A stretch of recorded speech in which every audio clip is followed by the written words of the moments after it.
பைபோலாருக்கும் normal mood ஸ்விங்ஸ்க்கும் என்ன மாதிரியான differences ma'am இருக்கும்? பைபோலாருங்கிறப்போ உங்களுக்கு ஸ்பெசிஃபிக்காக எபிசாடிக்காக வரும். பைபோலார் 2 துருவங்கள். ஒன்று வந்து மேனியான்னு சொல்லுவோம், இன்னொன்று டிப்ரெஷன் சொல்லுவோம். மேனியாவில் வந்து ரொம்ப பேச்சு, ரொம்ப ரிலிஜியாசிட்டி, கடவுள் பக்தி அளவுக்கு மீறி ஸ்பெண்டிங் நிறையா, இங்கே அங்கேயும் குட்டி போட்ட பொண்ணு மாதிரி நடந்துக்கிட்டே இருப்பாங்க. ஹைப்பர் ஆக்டிவிட்டி இருக்கும், தூக்கம் போயிடும், பசி இருக்காது, பேசிக்கிட்டே இருப்பாங்க. ஜெயலலிதாக்கு தம்பி மாதிரி பேசுவாங்க. தான் தான் ரொம்ப பெரிய ஆள், நிறைய கனெக்ஷன்ஸ் இருக்குது, கோடி கோடியாக இருக்குது, கான்டாக்ட்ஸ் இருக்குது, பட் எதுவுமே ரியாலிட்டி இல்லை. ஸோ இந்த மாதிரி ஒரு லெவலுக்கு மேலே பேச்சு இருக்கும். இது எபிசோடாக வரும்.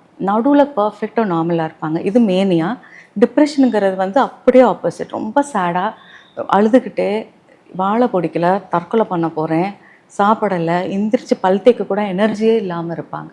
ஸோ இது ரெண்டும் மாற்றி மாற்றி வரும். சில சமயம் மேனியா இருக்கலாம், 2-3 months இருக்கும், நல்லாயிடும். கொஞ்சம் வருஷம் கழித்து டிப்ரெஷன் வரலாம், திருப்பி நல்லாயிடும், மாற்றி மாற்றி வரும். ஸோ இது மூட் ஸ்விங்ஸோடு கன்ஃபியூஸ் பண்ணுறது கொஞ்சம் கஷ்டம். ஏன்னா இன்னும் சிவியர் டிகிரி ஆச்சுன்னா தான் அதை நம்ம டிசீஸ் கேட்டகரின்னு போடுவோம்.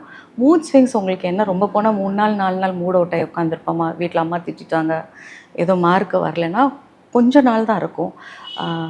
பயாலஜிக்கல் ஃபங்க்ஷன் சேஞ்சஸ்ன்னு சொல்லுவோம். அதாவது தூக்கம் போச்சு, பசி போயிடுச்சு, ப்ளஸ் தற்கொலை எண்ணங்கள்லாம் வருது அப்படின்னா ஒரு லெவல் தாண்டிடுச்சு அப்படின்னு அர்த்தம்.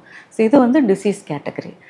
பைபோலார் எஃபெக்டிவ் டிஸார்டரில் ஞாபகம் வைக்க வேண்டியது என்னென்னா, இன்பிட்வீன் எபிசோட்ஸ் பர்ஃபெக்டாக இருப்பாங்க, நல்லா இருப்பாங்க. Back to baselines. இப்போ 2 டைஃபாய்டு வந்துட்டு போன மாதிரி. ஒரு டைஃபாய்டு வந்தால் டயர்டாகும், ஃபீவர் இருக்கும், முடி கொட்டும், ஆள் வெயிட்டு குறைவாங்க. ரெக்கவர் ஆகிட்டா நல்லா தானே இருப்பாங்க, அவங்க பாட்டுக்கு அவங்க வேலையை பார்த்துட்டு இருப்பாங்க, திரும்பி அடுத்த டைஃபாய்டு அடிக்கிற வரைக்கும். ஸோ அப்படி வந்துச்சுன்னா திருப்பி அதே மாதிரி சிக்காவாங்க. அது மாதிரி ஒரு வாட்டி சைக்காட்ரிக் இல்னஸ் வந்துட்டு போனால் நடுவில் நல்ல ரெக்கவரி இருந்துச்சுன்னா யூஸ்வலாக அது பைபோலாராக இருக்கும்.